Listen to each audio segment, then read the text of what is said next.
Hello mga Lods, Happy New Year! Ako si Red. So, anyway, yung ginagawa kong exercise, upgraded na po. So, it means upgraded. So, magdadagdag po ako.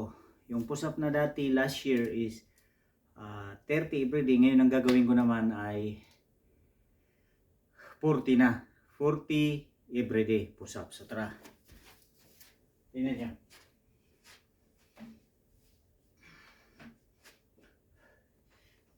1, 2, 3, 4, 5, 6, 7, 8, 9, 10, 11, 12, 13, 14, 15, 16, 17, 18, 19, 20, 21, 22, 23, 24, 25, 26, 27, 28, 29, 30, 31, 32, 33, 34, 35, 36, 7, 38, 39, 40. So yun mga Lods. Kaya nasabi ko, ako si Red. Ngayon is New Year, January 1, 2024. So upgraded na po yung daily exercise ko. Yung dating 30 na push-ups, ngayon, ginawa ko ng 40 na push-ups.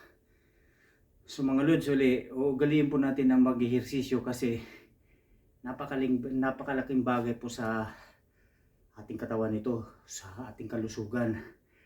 So, muli mga Lods, bigyan nyo ng time at halaga ang pag-ehersisyo para sa kalusugan. Kasi ang magbibenepisyo po ito mga Lods, muli, ay ang inyong pangangatawan. So, ugaliin pong ehersisyo mga Lods.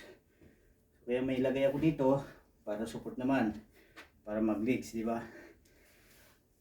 So muli mga Lods, ako si Red ay nagsasabi sa inyo na i-maintain lang po natin ang ating kalusugan.